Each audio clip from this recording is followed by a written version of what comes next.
As you may recall, Bill Gates was the creator of the Giving Pledge, asking billionaires to commit to giving half their wealth to charity. Little did he know, his charity would be called divorce. Ladies and gentlemen, welcome to Ruthless. Democrats are set to take control of the U.S. Senate, House, and the White House. This will go down as one of the most progressive administrations in American history. God willing, everything is on the table. You now can pass things without a filibuster threat. That's right. Oh, you'll regret this, and you may regret it a lot sooner than you think. You and I have a rendezvous with destiny. We'll preserve for our children this, the last best hope of man on earth, or we'll sentence them to take the last step into 1,000 years of darkness. That's a good opener, man. That's underrated. It's really good. Mean, but that's why I like it. I mean, going right after Bill Gates on the day he announces his divorce. There is no mercy. It's why we call this Ruthless. Holy smokes. That is ruthless. That is, it's not a good thing to try to be a billionaire tech guy, huh? You're losing your wife left and right. It's so brutal. So brutal. Bezos, I mean, you got Bezos. Yeah, Bezos loses half his wealth. Now it's something in Seattle. If I were in Seattle and had a successful tech company, I would just not get married. It's like halving your net worth. Well, didn't I read something about Bezos and his wife ending up with a gym teacher or something like that? Yeah. So his after their divorce, I want to say it was like in the past month, Bezos' ex-wife announced she's marrying just a high school science teacher. Yeah. Yeah. And she said he's going to help me decide how to spend my money on charity, which, man. What a gig. What a gig. Man. I mean, here's the thing is like, if I were Bezos, that would suck, but he's already made up all that money and more, but still, even a penny of the money you work for. And it's like, yeah, this high school science teacher is going to help me figure out how to spend the money of yours I took. Mark, I think you ought to try to marry Melinda Gates. I mean, I'd be open for, I didn't even say I'd be open for ideas. I'm going to get in trouble. That's an idea. I'll say that's an idea. I would love if Melinda Gates just converted her half all into Apple stock. Just to really own Bill. So brutal. Or if she's got like totally divergent ideas on their philanthropy and it now comes out that she like hates Africa. It's like, I'm looking up the numbers over here. So she's going to, who knows what their settlement, what it's going to be like. But theoretically, she could end up with around 65 billion, right? Which is right in line, like with Mackenzie Scott or former Mackenzie Bezos at 61 billion. It's like, man, that's becoming a trend, is joining the 60 billion divorced wives club. It's a hell of a club to be in. It's hard earned, pal. She was married to Bill Gates for 27 years. I mean, here's my theory on that is also huge props to Elon Musk. I don't think you can get married when your net worth is north of 100 billion and have like a functional relationship, because at that point, like, you are completely unattached to humanity. Like, you can't relate to anyone. You're like, if your net worth is north of 100 billion, you're not going to compromise in a relationship. Like on anything, be like, oh, you don't agree with what I want from Uber Eats for dinner? There's the door. I've got $100 billion. You think I want to put up with this? No. It is true. I mean, I think that is part of it. They're so unaccustomed to hearing no, right? Which doesn't change in a relationship, regardless of how much money you have, this is kind of inevitable. Yeah. Like, why would you compromise if you have $130 billion? It's like, no, I send rockets into space. I don't have to put up with any sort of compromise at this point. A sad story to begin. Well, a good story over the weekend. There were several good stories over the weekend that we have to get to, but the first was the running of the Kentucky Derby. Huge. On time, on schedule, people looking great in the stands. I saw no masks. I thought the whole thing was just an absolute celebration of humanity. Reminded me how much closer we're getting to things. Yep. And remember, folks, CDC guidelines, if you've gotten your vaccination, get it if you haven't. But You can be free, don't have to wear a mask outside, even though for some reason Biden continues to. He doesn't understand how it works.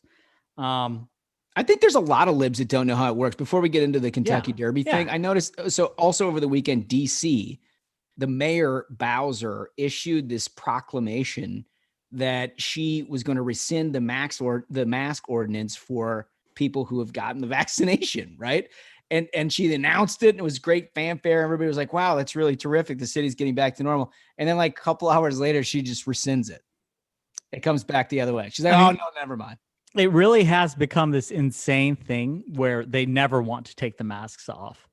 Where, I mean, if every living human got the vaccine, they'd still be like, well, there still could be a chance that somehow some super virus can be transmitted among vaccine people. So you have to be courteous and wear a mask. It's so weird because it completely contradicts what the CDC, what all the experts are saying. They just want to wear these masks forever. It's incredible, Smug. It's becoming more social than scientific. And I mean, I can't speak for everywhere, obviously. If you live in a part of the country where people are rational, God bless you. Yeah. But living in Northern Virginia, the thing that I find so interesting, and this is a story that was relayed to me, is that you'll see these parents in these very liberal enclaves in Northern Virginia who will go out to dinner maskless. There's a lot of restaurants in Northern Virginia figured out a way to get people outside. They take a parking room, parking spaces and set up tables outside and all that sort of stuff. These parents will be out there maskless enjoying dinner, as they should. And then they go to the soccer game on Saturday and they got all the kids in masks. Totally. And it just becomes this social pressure thing where it's nobody wants to be the first one to be like, hey, this is crazy, right? Yeah, it's absolutely a social pressure thing. And I've experienced it firsthand. I've seen, I've gone to a couple of parks on the weekends where you watch people walking around and like literally everybody's wearing a mask and you're like, Jesus. I mean, for me, I'm like, do I really want the hassle of some wine mom coming up to me and nagging me down because I'm not wearing a mask? Like at some point I'm like, just give me the goddamn mask. It's like, I just don't want to deal with it. It was so great when I was in Florida of like, I've gotten both my shots. And I'd have to keep reminding myself, once I'm outside, oh, I can take this off. It's so amazing, that you have a state where people are following the CDC guidelines. Everyone kept saying, oh my God, DeSantis is going to kill everyone. When Florida has fared far better than so many of these blue states, far better. And it's just like, it's amazing how there's just this reluctance among liberals thinking this is a political issue when they'd been just pushing this idea of you have to trust the science. You have to listen to the experts, and the experts in the science are saying, take your mask off when you're outside and vaccinated. And they're like, no. I mean, the ultimate problem there, Holmes, is like, at some point we just have to stop being cowed by these people, because it really is just the it's the 1% of the liberals. Really, it's just like any sort of social situation where, you got the one person who everything has to be their way and they're really annoying on the PTA board or whatever. Like those are the sort of people who enforce this outside mask bullshit.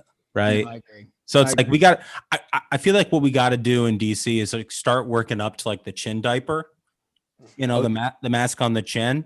Yeah. You got it. You just chosen not to wear it. Well, it's not. Yeah, I'm following CDC protocol. I'm wearing my chin diaper in case I go into a confined indoor setting in which it's required. But I feel like that's kind of step one, right? I feel like that's probably right. Well, listen, let's back to the Derby. I know people had great stuff going on. I saw Tom Brady back in action. Yep. Like the stars were out. It just felt normal again. And Smug, I'll give you credit for one component of this. You did not pick the winner. So folks, I picked the winner. I didn't pick the Everyone who listened to the previous show knows I picked the winner. I said you did not pick the winner, but you did sing the praises of Bob Baffert, as all of us did, but you were particularly effusive, which again, never bet against Bob Baffert in the Kentucky Derby. I mean, there's a few rules in life, it's like death, taxes, Sunday Tiger, and May Baffert.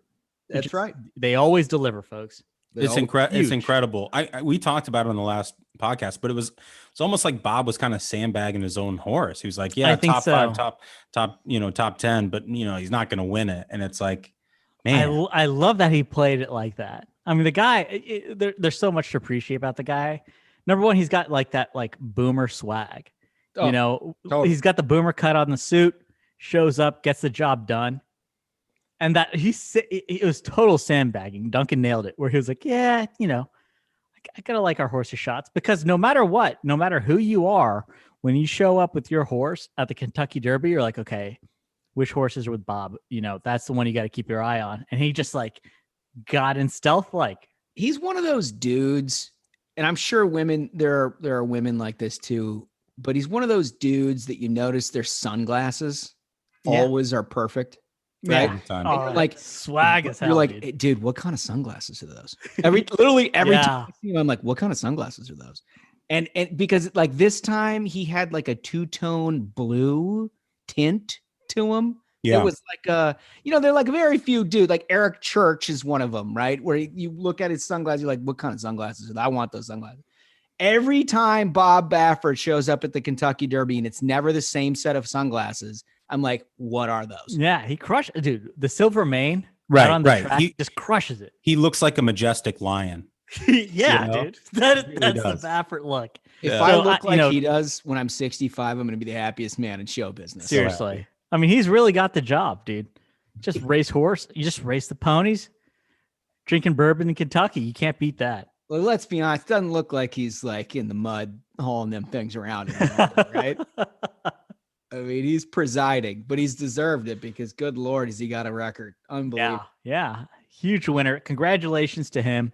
I had a ball. I mean, you know, horse racing is one of those things that, you know, I can't recommend enough for folks to just, you don't have to be an expert. It's just enjoyable, and you don't have to know all the statistics and everything. You've got like 90 seconds. Drink a few beers with buddies, bet on the ponies. It's always a good time. Always a good time. There are very, very few events where you're encouraged to wear your absolute best outfit and binge drink as much as possible. Totally. Always need that excuse. All right. So back in last week's news, one more thing we needed to cover because our friend John Ashbrook of the program, I think inadvertently found the one thing that may have driven libs off the edge. It's incredible.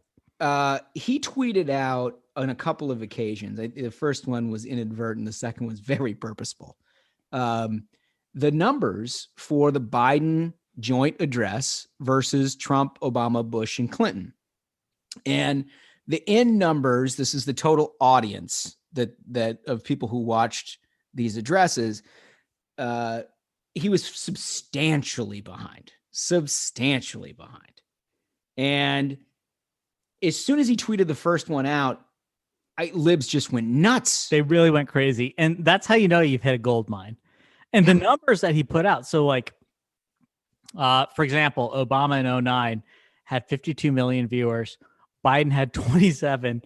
And it drove them crazy. And what I love about the responses from libs, it's so telling. Essentially, their message is, I don't have to watch it because like I don't have to pay attention now because of Biden. It's like, wow. Says a lot about your interest in this country and like civic matters. If you're like, oh, it's that vote blue no matter who, like wine mom brainworms thinking of like, I don't care. Which you know what? Honestly, I hope they keep that apathy going into these midterms because it's already feeling like another shellacking is on the way. Like we're gonna dominate in these midterms. But the way that they're like, I didn't have to watch because it doesn't matter. It's like, yeah. Everyone knows what they got with Biden. They got like a zombie. No one wants to watch because who cares? Like he did an awful job by any measure. It was terrible. Well, it's not even in the same ballpark. I mean, Clinton in 93 had 67 million. Obama had 52 million. Trump had 48 million. Bush had 40 million. Biden, 27 million. Yeah. Trump essentially doubled those numbers. And even in the darkest places, they don't want to confront. Libs know they would way rather watch Trump than Biden. Way rather watch. Well, the thing I really love about it is it's just further proof that the Democrats are crazier about everything that they complained about when Donald Trump was president. Yeah. You know, because it's just like all these libs when Trump was president would be like, oh, you know, Trump's obsessed with ratings. You know, he's a TV reality show host and, yada, yada, yada. But like you tweet out that Biden had poor ratings and suddenly they're like Spicer out there defending the inauguration. Yeah, totally. You know what I mean? It's like, how dare you? How dare you? How dare you? Irony is so lost on these people. It's amazing. It's incredible. They have no idea. And but it's objectively true. And for our friends in the media, you know, we have a lot of good relationships where we talk to people in the media, and it's not just like CNN that's reporting their ratings down 70% or whatever they are. Like all the print people are down 20, 30, 40% too. I mean, Trump left, so did all the viewers and the readers of politics. And boy, oh boy. I mean, if I'm in the lib movement, the idea that people have bought into what I'm trying to accomplish is certainly belied by a lot of numbers that don't suggest that's the case. Exactly. All right. So it's Tuesday, and we like to have a spicy show on Tuesday. And there's no better way to spice up this show than bringing in our very own Hollywood Henne. Hollywood Henne, how are you? I'm great. Ready to give you guys some good scoop for the day. What do you got? Well, I have a couple stories for you that I think will be interesting. First up is Elon Musk is going to be hosting Saturday Night Live this Saturday, May 8th, with your girl, Miley Cyrus, actually, Holmes. Yes. Holmes is a big Miley Cyrus fan, for those who didn't know. Mm-hmm. But when it was announced that he was going to host, he got some serious blowback from journos, and he got kind of shaded by some writers and cast members of SNL on the show, and people didn't seem overly enthused to be working with him. And so it's caused quite a stir. And when Miley Cyrus was promoting the interview and tweeted out about it, and she and Elon kind of had a little Twitter back and forth, she was getting hammered by her fans saying, "You don't have to support this guy." Really? Yeah. He said, "You don't have to pretend to support him for the show. We know you don't really like him." Going crazy. So come on. This is so insane. He seems to have really struck a nerve with the pop culture. You know, I think this is very telling. This is so telling. So number one, I saw some polling information that had like, I want to say it was 70% of the general public in the US has a positive opinion of Elon Musk, right? It's basically just like journos and like truly brainworm libs that hate him. This guy made a company that does electric cars to get rid of like fossil fuel emissions or whatever. And they're still like, wow, this guy's Hitler. How can you support him, Miley Cyrus? Why do they hate him so much? Just because he's uncontrollable. He doesn't. That's why. Yeah. You know what? I think you nailed it. It's 100% that. Like the way that they are now like focused on getting corporations to bend to their will. The fact that Elon Musk would rather like tweet about like Dogecoin and like random bullshit than just being like, you know what, I will completely, say whatever the left wants me to. That's unacceptable. The guy makes electric cars. Like, what more of a thing could you do with your time to appease the left? And it's still not enough, which tells you just like disregard them, never bow down. Totally. I mean, he has been pretty red pilled and pretty. Yeah. I mean, on social media, I appreciate that of him. Yeah, but like more than anything is what you put your finger on, both of you, is that he's just absolutely refuses to bow to popular culture demands. Like he'll do whatever the hell he wants to do. Yep. And so they're running him out of time. How does Miley take it? Does she try to say anything, or what did she do? No, so she didn't comment in the story that I read, but her people were like, Miley's used to controversy. It doesn't really faze her if people are upset by her tweets. That's what I'm talking about. Yeah. That's what I'm talking about. That's my kind of rock star. That's the takeaway. Is like you just cannot listen to these people. They are completely irrational. Well, right. Yeah. And I thought like SNL used to be a subversive place where people went, for a counterculture opinion. And now it's just sort of been absorbed into this like prevailing liberal popular culture. It's so pathetic and of course inevitable. Well, two things. One, credit to Lorne Michaels for putting him on, right? Yep. Because to your point, you're right. It has always been a place where you could have sort of counter opinions, and apparently that's what he's trying to do here. But two, look, I think that this is media today. Everybody's built their entire subscribership, their viewer base, all of their advertising analytics based on a far left progressive, base of population. Our people are not hanging out watching NBC at 11 o'clock at night. They're doing other stuff. Their people, that's what they're doing, right? They're subscribing to the Washington Post, the New York Times. They are watching, all kinds of CNN and MSNBC.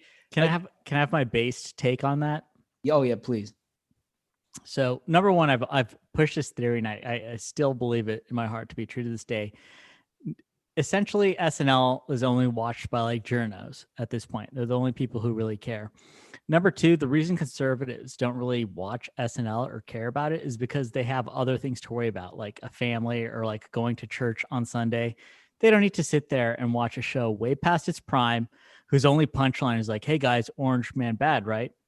Clap, clap, clap. Like no one cares. No one cares. They lost all their semblance of being this like edgy, on the cutting edge of comedy when that's all they had left. Like 10 years, like, I sound like a boomer here.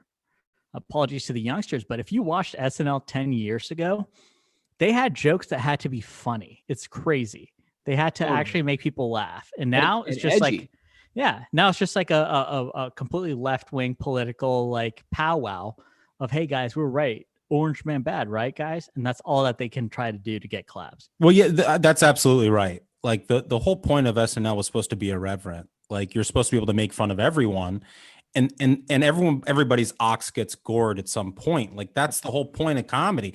I think we've made more jokes about Republicans on this show than SNL has made jokes about Democrats. Totally. No question. No question. I mean, like their joke on like back during the primary, their whole joke on Elizabeth Warren, this was their edgy take, which, she's kind of a bookworm. She's really prepared. Yep. That was their joke. Isn't that something? Like what? This is some behind the curtain stuff, but like when we are writing the show, coming up with topics, we know we have to be entertaining.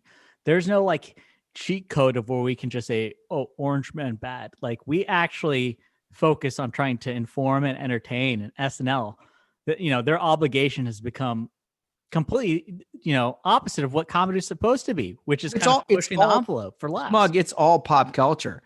Like, I think SNL is just downstream from that. Maybe Lorne Michaels is trying to do that, fight it a little bit with this booking. But I mean, all of pop culture, you watch the Oscars, right? Mm-hmm. I mean, or not watch the Oscars. Or not watch the Oscars. Yeah. Right. It's all pablum for seal clapping liberals. It's just garbage. Yep. I love it. What else do we have, Han? Well, the next topic, it troubles me greatly. I was reading that Jennifer Lopez might be getting back with Ben Affleck. No. I'm really hoping this is not true. So I read an article that after her breakup with A-Rod, she has been seen with Ben Affleck a couple of times, going to him for quote unquote support. They've been friends forever, which is definitely not true because they were both like married to other people. I highly doubt their friendship remained intact over the past like decade. I support this so much. No. So and so much. He was there. He apparently came. They did this Vax Live concert over the weekend, and he was there. And I'm just really upset if this is going to be true because I want J-Lo to get back with Puff Daddy ASAP. No, it's got to be Ben Affleck. So like Ben Affleck, I think is awesome.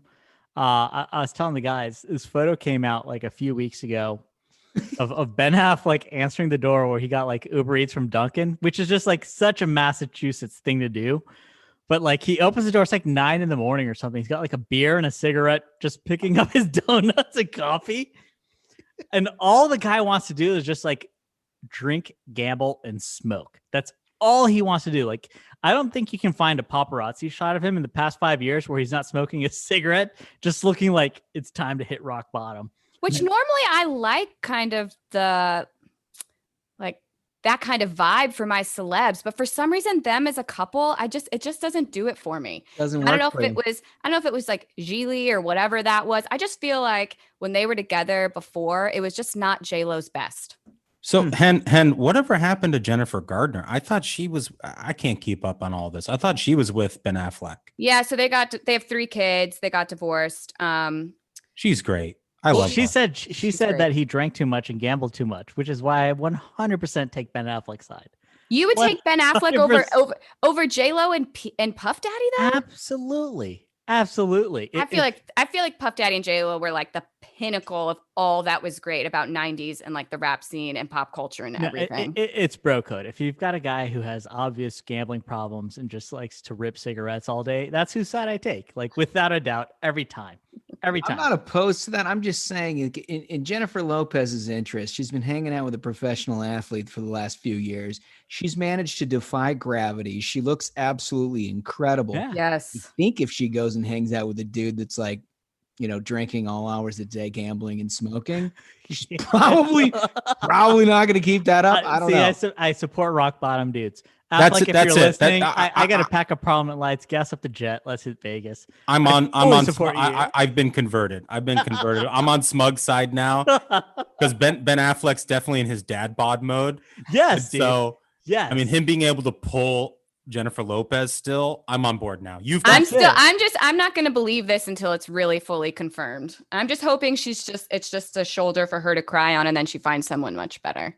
I will say I do want to bring up A-Rod as if this guy could be a bigger loser.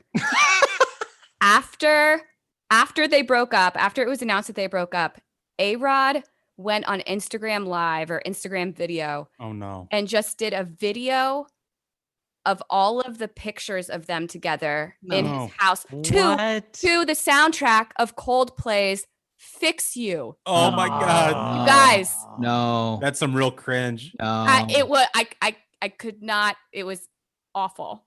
Awful. Wait, so I mean that that is cringe. It gives there's an actually cherry on top here is the fact that she is leaving him for a Boston Red Sox fan who drinks beer and smokes cigarettes all day. That is pretty. Maybe it's just the get on the team. Get on the team, Holmes. You can't simp like that. Can you believe this? The guy's like playing Coldplay to pictures of them. Like, no, you got to cheer for the bro with a drinking problem who likes to gamble and smoke. Like, you got to get on our choice. Simple choice. Yes. All right, Smug's done a good job. I feel like of convincing most people at this point. I do listen, if it is a troll, I don't want them to end up together for real, but if it's just a short period troll on A-Rod, that's what it feels like. I could get behind that. Okay. All right. And then last, one quick update for you guys. It was reported over the weekend. This is a Britney Spears update that her dad has claimed in some of the court documents that she suffers from dementia, which might be one of the real reasons, or not. I don't think that's real, but one of the reasons why the conservatorship has stayed in place for so long, because that's some of the health records that the judge is seeing. So it's kind of like everybody's been like, what's in those records? What, we can't figure this whole thing out. And now over the weekend, it came to light that he claims that she's suffering from dementia, and that might be one of the reasons why this has stayed in place for so long. All right. So according to The Guardian, I'm a lawyer. So my legal advice, folks, don't take my legal advice. I'm not a lawyer, but my legal advice, Brittany, show up to court and say, listen, having dementia doesn't discount me. Like our current president has dementia. He runs the free world. I can absolutely run my finances. Right. Well, right. If Britney Spears has dementia, then Joe Biden should be in hospice care.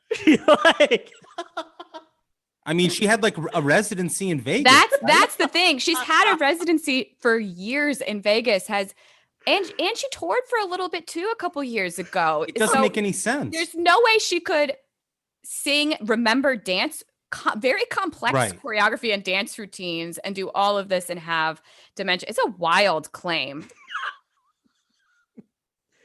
It's so hilarious. It's so hilarious. Well, Smug, Dad plays the dementia card. I mean, she was with that Federline dude, right? I mean, there's a mental disorder. Dementia. Absolutely dementia proof. But I would just be like, so dementia's a given. All right. You got to go beyond the dementia card. And you have to say, listen, all right, so we got dementia. Big deal. Big deal. I can still run my own money. I could run the country. Brittany should primary Biden. That if I were her, that'd be my play. A lot of people would actually support her in that race. Oh yeah, Brittany destroys Biden. 40 states. Brittany's 100%. based as hell. She can't say it because she's a Hollywood. Yeah, remember she loved W. She supported the president back in Yeah. So are we going to hear from her or not? Like, yeah. So the other news there is that her lawyer is petitioning or asking the court if she wants to speak in front of the judge and in front of the court, and so they're trying to work that out now. And it could be the hearing on June 23rd. Brittany might speak and tell her side of the story, which fingers crossed, because we all need that, because there's just too much fake news. He said, she said out there. So I've put it on my calendar, June 23rd, big day. Well, we know that Hollywood Henne will follow that in and out and around the clock. Hollywood Henne, thank you for this update. It's fantastic. Yep. Thanks for having me on. Fellas, let's play a game. And I don't mean just a game. I mean, we need to play a game that we haven't played in several months. This is a big one. Yeah. It's Spot the Dem Operative. Oh, this is a fun one. It's tough. It's a tough one. It's so tough. Essentially, the rules of the game are, we have tweets read out and we have to guess whether it is a Dem operative or a quote journo. Yeah. Right.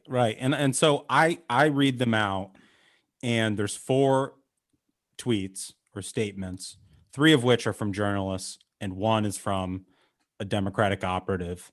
And Holmes and Smug have to decide who is who. And the beauty of this, I think this game is custom made for big events, right? Because it's the only time we have literally all of the punditry talking about something. So they really take their masks off because they're on TV all day. They're on Twitter all day. And so they're ready to let it go. It's not just sort of the in and out. Like you get this kind of from time to time. But when you have a big event like a joint address, it really comes to fruition. I love this idea. I love this game. Okay. So you want me to read all 4? Okay. All right. We'll get started here. Should we go one at a time? Should we one at a time, and we'll guess it. And then if it ends up being, I don't know, well, it should be best of 3, right? No, I think what we do is I will read all 4, and then Holmes, you have to decide tweet 1, 2, 3, 4. Yep. Which one's the Dem operative? We can talk it through a little bit. You do the same. Yeah, no, I invite the commentary around each tweet. So let's go here with tweet number 1. Hearing it all laid out, it's pretty astonishing how much has tangibly changed in Americans' lives in the first 100 days of this presidency. More than 1 million new jobs, $1,400 checks, and most importantly, vaccines now available to every American. That's tweet number 1. Ooh. It's going to be tough. That's very tough. That feels very Dem operative. I mean, that's what they said is the top line talking point in the fact sheet the White House put out, right? So, okay. Tweet number 2. History will show he was indisputably the right president for this critical moment. So proud. #joint address. So proud. This is insane. That better. Okay. I mean, I think what's insane is it's so difficult to decide whether this is a journo or an operative. It's insane. That's pathetic. Okay. Tweet number 3. It is hard to imagine any other contemporary politician making the speech Joe Biden did Thursday night, both channeling our collective sorrow and reminding us that there is life after grief. I'm not going to so over the top. I'm going to give away my thinking on that one. I'm going to give away my thinking. West Wing. Yeah, this is someone whose brain has been corrupted by West Wing, thinking West Wing is real and not a joke. That's Journo West Wing right there. Yeah, It's yeah, so that's. I mean, the thing is that I was thinking the exact same thing. Is the problem with journos? There's so many. One of them is they're all like early 20s, growing up thinking West Wing is real and not as it was intended. West Wing is supposed to be a comedy. You're supposed to laugh. They all thought it was real, and like now they want to be journos. That's the problem. I agree. That's total journo. romantic. It's very romantic. Unreal. What is wrong with these people? Tweet number 4. It's honestly genuinely rare that a president can give a speech like this 99 days into his term and point to this scale of achievement. Some of that is the good luck of timing, but they've made promises and then kept them on the biggest stuff they ran on. Oh, man. Okay, so how do you want to work this? I mean, just I'm blown away by this. All I got my picks. That is just like all of them were disgusting. Is the thing. The curation. I really appreciate the curation. You know, the team works very hard. Well done. Do you want me to being honest? All 4 should be operatives. That's how sad the state of our journalism is. Smug, they are. That's right. They are. That's the secret. All right, so I'll walk you through my thinking. Okay. On one, hearing it all laid out. That sentence says to me something that no operative would concede. All Dem operatives that I know pretend, whether they know it or not, to be in the know, that they've already been briefed on the contents of the speech. You wouldn't hire them if they weren't in the inner circle. So hearing it all laid out is something they cannot say, even if they wanted to. Wow. 2. No, let me skip it. 3. We covered it. Definitely a journo because of the West Wing. And then 4, I feel like it almost has to be a journo again, because there's that separation from the event. They're talking about some of it is good luck. Mm-hmm. I don't think that any operative would concede good luck on the Democratic side. Republican operatives, we concede good luck all the time. Democrats, they're just joyless assholes. They really are. And their operatives are the worst. And I know many of them listen. They will tell you that it has nothing to do with luck when it has everything to do with luck. So that leaves me with number 2. I believe that number 2 is the operative. Okay. So, Duncan, can you reread 1? I can. Hearing it all laid out, it's pretty astonishing how much has tangibly changed in Americans' lives in the first 100 days of this presidency. More than 1 million new jobs, $1,400 checks, and most importantly, vaccines now available to every American. I had that as journo. What did you have? What did you have, Holmes? Yeah, that was a journo because of the hearing it all laid out. Yeah. They would never separate themselves. What was the answer, Duncan? No, Smug, you have to give your number. I gave journo. My guess was journo. Well, no, I know, but you have to say which one you think is the Dem operative. He wants the overall. Okay. So number 1, I have journo. Number 2, I have operative. Number 3, I have journo. Number 4, I have journo. You both nailed it. Yes. Journo. Yep. Number 1, journo. We are good at this stuff. You are very good. Very, very good. So I will. So tell me, can I get can we get a revelation of who the operative is? The operative is Adrian Elrod. Oh, yeah. Yep. And read it just one more time, just so we have a good flavor for an operative. History will show he was indisputably the right president for this critical moment. So proud. #join address. So, Wait, so number proud. one was operative. No. That was tweet 2. Okay, yeah. Number 2 I had as Yeah, operative. Adrian Elrod is an operative for our listeners at home. Yep, I had that down. And the key to that is the so proud, and not because the other 1 through 4 are not so proud, but because as an operative, she wants to take credit for whatever remedial role that she may have played in electing this president, right? So I did this. Yeah, so everything in that was indistinguishable for a journo except so proud. Let's get a read on 3 then.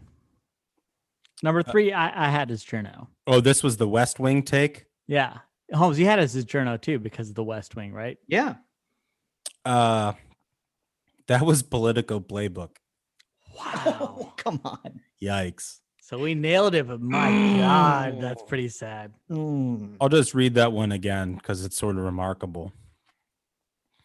It is hard to imagine any other contemporary politician making the speech Joe Biden did Thursday night, both channeling our collective sorrow and reminding us that there is life after grief.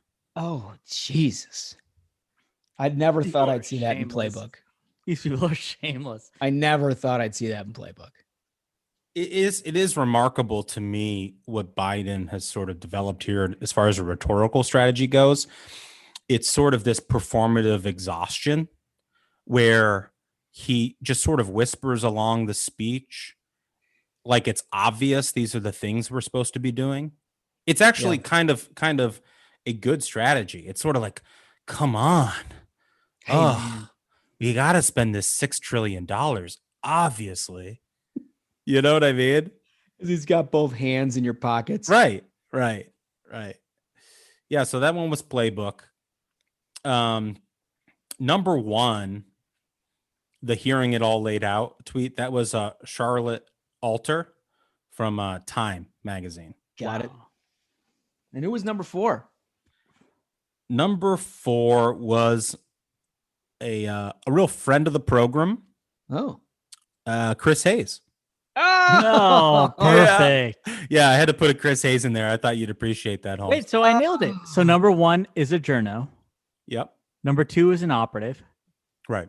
Number 3 is a journo. Right. Number 4 is a journo. That's right. I nailed it. Anybody Holmes, did you else, get them all? Anybody else feel like Smugs maybe had a tough time following along on this? He hasn't really followed the game too well. We could have done it the easy way, one question at a time. I don't like to read, folks, but I nailed it. So yet again, I win, right? You're a winner. There we go. Just like Medina round of Square. applause. Just like I said to everyone, Baffert's horse wins. I said hands down. Oh. Okay. All right. So moving right along, there is very important news that came out of Texas over this weekend. And if you listen to the Ruthless podcast, you damn well knew that this was about to happen because we've been talking about this for absolute months. While the rest of the country of punditry and lib journos and all of the nonsense that you hear in the American media about Trump versus Cheney, about the rift in the GOP, about how is the Republican Party ever going to be pieced back together again? Well, surprise, effing surprise. Texas, the first election out of the gates was a blowout for Republicans. Let's go. And it's a blowout on all the right reasons. There wasn't like some terrible Democratic candidate. It wasn't like there was issues that were being debated that were separate from the national issues that we're discussing. It's not like there was something that's just completely unrelatable to what we're having in national politics. It was a congressional race, and then it was a couple of ballot questions that I think, in my view, and Duncan and Smug, you let me know what you think, but in my view, set a table for what it is that Republicans are doing right now and why it is that I believe, in my view, we're going to have a massive midterm. Yeah, no, I agree 100%. So first, to the issue of the Texas 6th special election, it was a jungle election, right? So all the Republicans and the Democrats ran on the same ballot, to see who would fill that vacant seat. The thing that's really interesting to me is, this was a +6 district for Donald Trump, which is, great. Republicans took 61.9% of the ballot in this special. Blew them out of the water. And that's the thing is, don't take the bait. The media wants to push this fake narrative of there's a Republican civil war. Oh my God, Republicans are hopeless. This is proof of what we've been telling you. Don't take the bait. If we stand united, we are going to crush these clowns in the midterm so hard. And this is proof positive of what we've been telling you. Right. And you say, oh, well, it's just one special election. We're a long way off from the midterms. Who knows if this, if we can forecast into the future, and obviously we can't, but some interesting things here is this, this is a district where the demographic makeup is only 52% white. This isn't some rural district where everyone's like, the Republicans are going to do well. No, this was a suburban district where the Republicans blew the doors off. And now we're going to have a runoff in this special with 2 Republicans. Because the top two in this jungle election go on to a runoff. No Democrat. In a district, this is worth repeating, that we struggled with in 2020. Struggled with. What was you said 6? I thought the margin was 3 that Trump won Texas. It might be. I mean, whatever it was close enough that people had eyes on it all the way through, right? And the fact of the matter is, what was an incredible nail biter 6 months ago, we're now talking about a 25-point race, right, which Democrats are entirely locked out of in a runoff. Yeah, you gotta love that jungle primary. I mean, but sure as death and taxes, the lib journos come racing to an explanation, right, Dunks? Yeah, that's right. I mean, you hit the nail on the head. It was obviously a tight race in 2020, but we have, the pundit class basically hand waving away the implications for the Democratic Party writ large for the midterms. We had Dave Wasserman say the DCCC et al. Will get some flack for sleeping on Texas 6, leading to this poor showing. But strategically, they were right to not throw away millions. Texas R's will get to redraw it before 2022. So it doesn't matter for the majority. Imagine that your job is to analyze election results and extrapolate them out to what it may or may not mean for the rest of the country. Maybe underlying political trends, the like. That's your job. Right? And his analysis is, well, it doesn't matter anyway. Doesn't matter anyway. My job isn't important. There's a 17-point swing in 6 months. And he's like, bah, same population. Bah. It's insane. It's insane that the takes that they have to try and come up with to explain this, when we are looking at, if we stay united, it's a tidal wave. We got a tidal wave on the way, and they just don't want to see it.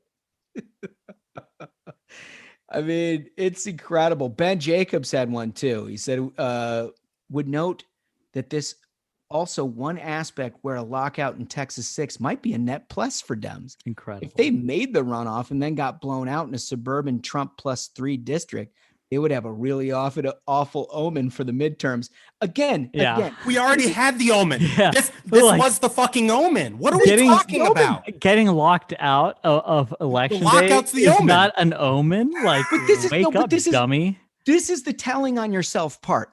Yeah, right? This is why you know that these people are so full of shit. Yeah. Because what he's talking about is the perception in his newspaper actually playing a role in how people vote, which nobody fucking reads, right? Nobody cares what you say in your newspaper. It's how you actually vote. How they voted was a 25-point swing. Yeah, I can't reiterate this enough, folks. This is a district that was 22% Hispanic, 20% Black, 5% Asian, and the Dems were completely locked out of a runoff. Wow. I mean, but there's more. But wait, there's more. There's more. So they've also got other issues, and it turns out Texans don't want to become California. Right? You love to One see of them, that you were watching closely, Duncan, was in Austin, a place that you lived at one point. I did. Austin reinstated the public camping ban. This is Prop B. The issue was basically you had, when they had this public camping, homeless people would camp just anywhere across the city, and it was really, hurting local businesses, and it wasn't actually solving, the problem of homelessness in Austin. Yeah, I mean, I think it's important to let folks know this is a town that has a ton of resources and homeless shelters. Right.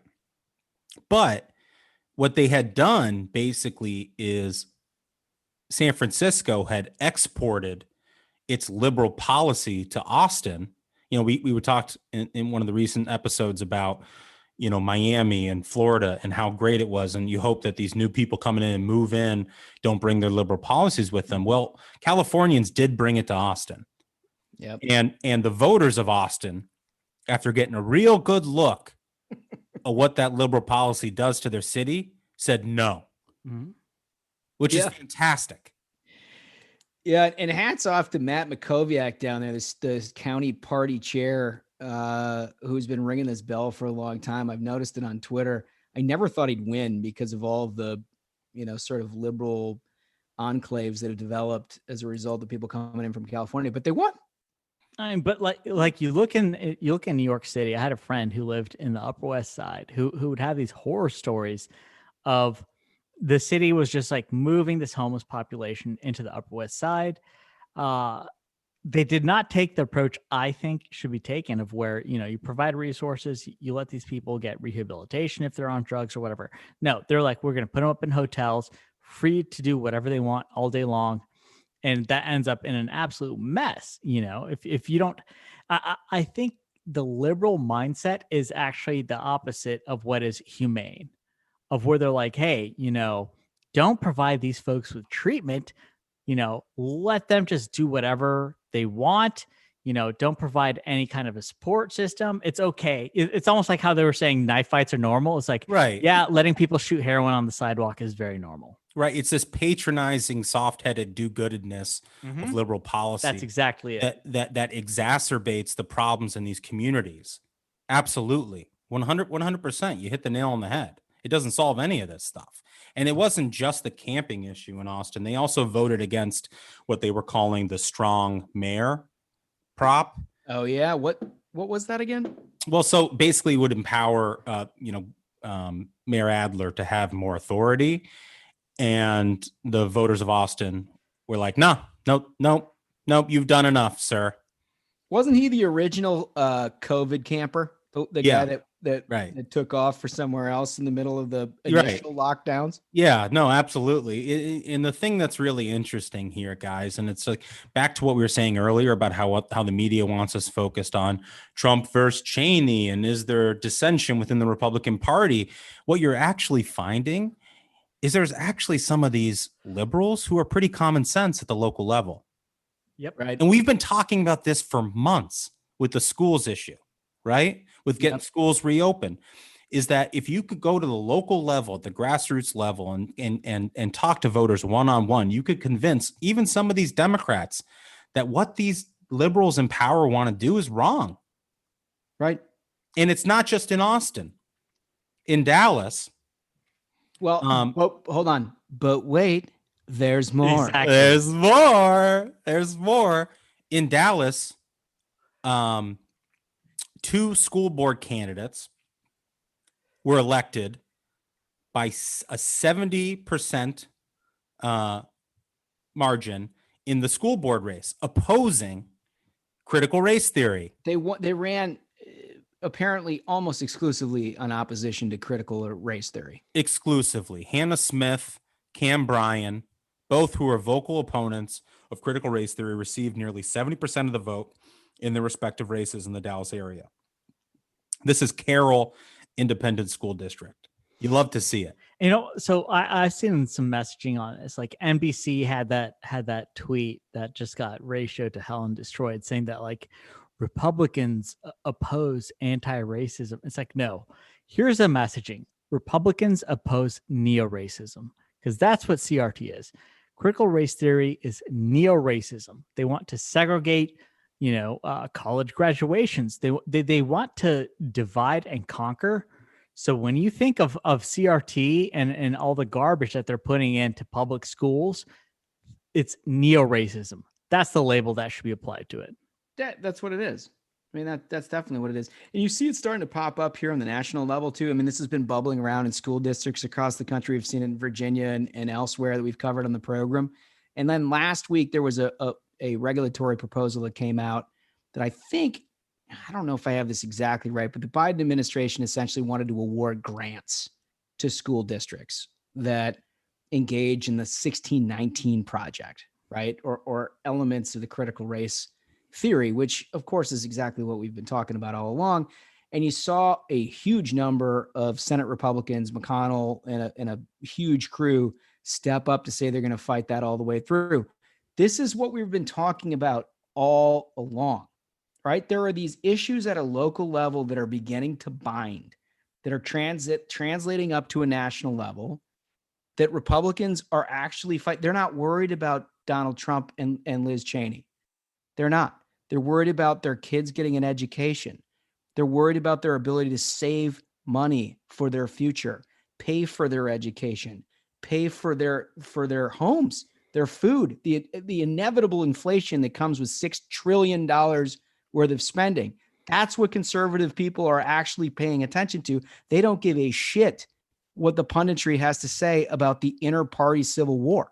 Yeah, I mean, the kitchen counter issues we are going to win on so hard. The way that like Biden has kept the schools closed because the teachers unions tell him to, the way that common sense stuff, like we don't want homeless people who need help for their drug problem on our sidewalks attacking people. Like, look at what's happened in San Francisco. San Francisco is a prime example of where, their DA has essentially legalized crime because that's what the liberal base believes is the right play. Folks are not going to put up with that. We're going to win on all of the kitchen counter issues as long as we avoid this trap the media is trying to set of a false narrative of Republican civil war. Just doesn't exist. And the thing is smart Democrats already know it, right? You hear like the James Carvilles of the world. Yeah. They all of a sudden they come out and they're like, this is kind of a problem, folks. Yeah. Like we need a course correction. Like the smart Democrats know that they're already headed in a terrible direction. It will take a year, maybe more, for the national punditry to get to a point where they're like, I wonder if Democrats might have a problem here. Mark your calendar on this podcast and then look back a year from now and you'll be like, oh, wow. Yeah, they were. I mean, that's the thing is like all these newsrooms are just like unionized and they're all LARPing as if they work in like the coal mines and steel. Like, no, you're at your desk just like dropping blog takes. Like, no. But they all want to LARP, even though they went to like Ivy League schools, as if, we need to unionize and it's got to be people power. They're completely out of touch of regular Americans, and that's why you're seeing them miss so big. Yeah, there's no way to identify with anyone. But speaking of people who have absolutely no way of identifying with your average American, I got a kick out of Pete Buttigieg yesterday. I mean, so this dude's job apparently is to implement the trains agenda from the Biden administration, which, as best I can tell, is an infrastructure plan entirely derived from the fact that there's an 80-year-old guy in the White House who used to ride a train to work every day. So now the rest of America has to deal with the choo-choo. Choo-choo. It's so insane. This is what they're focused on. Like, we can't get kids back in schools, but we got to spend billions so that Buttigieg can have his choo-choo trains. So here's what he said. Here's what Choo Choo Buttigieg says. When we envision travel for the next 50 years, the train should be a common sense option. The rumble of the rails, The freedom of looking out the train window should once again be known to be as all-American as the open road. This is hilarious. I mean, are you kidding me? You've got to be kidding me. My message to Buttigieg's parents is you should have bought the kid a train set. Now he's trying to commit billions to build these trains. He just wants his choo-choo trains, folks. He wants his choo-choo because schools, listen, it doesn't matter if schools are open or not. We got to get Buttigieg his choo-choo trains.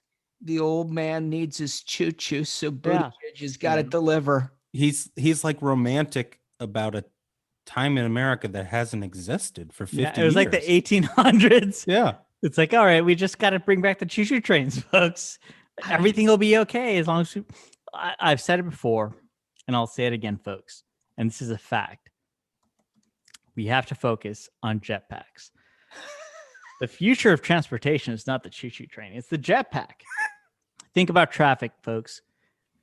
Think about every time you're stuck in traffic. If you had a jetpack, you'd already be there. When I was in Florida, it's like a 35-minute drive to get from South Beach to downtown Miami. Nope, jetpack in 3 minutes. It's a shame. Billions are being proposed for choo-choo trains when we could have jetpacks. This is what they took from us. It is incredible when you think about how the liberals sort of made fun of, Space Force and stuff. Like, that was ridiculous. Yep. But they want us to go back to the train. Train. It's like unless you're singing Arlo Guthrie hanging out on the train bench, you've got nothing going on. I mean, are you kidding me? Talk about a lack of imagination. Kennedy talks about going to the moon. We got Trump with his Space Force. He's like, hey, we need some trains. Need trains. Come on. What a take.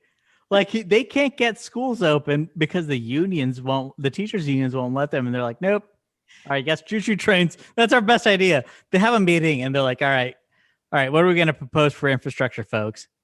And you've got Buttigieg in a conductor hat playing with his toy set. He's like, I got it. Choo-choo trains. That's the future. Shoveling coal into the furnace. Yeah. He's like, listen, choo-choo trains, guys. Have you guys seen cabooses? I 100% guarantee. I've seen many episodes of Thomas the Tank Engine, and it's choo-choo trains. And everyone's like, you know what, Buttigieg? Great idea. Biden's like, that guy gets it. It's insane. I think that is the craziest point is we're looking at 2 years of kids not being in school, and they're like, no, choo-choo trains are infrastructure. Oh, I mean, we got to deal with this nonsense for 4 years, which is just incredible. I hope to God we can figure out how to block all this nonsense. Could you imagine trying to retrofit choo-choo trains into something that actually work for American people? I'm telling you, it's a seller mindset. These people know nothing about what everyone west of the Mississippi is thinking outside of Hollywood. They don't get it. But it also tells you how vacant the Buttigieg is, right? As a guy who was mayor of South Bend, can you imagine putting a choo-choo? Like a choo-choo is how you get everywhere in Indiana. Like, come on, man. He knows better than that. But you know what?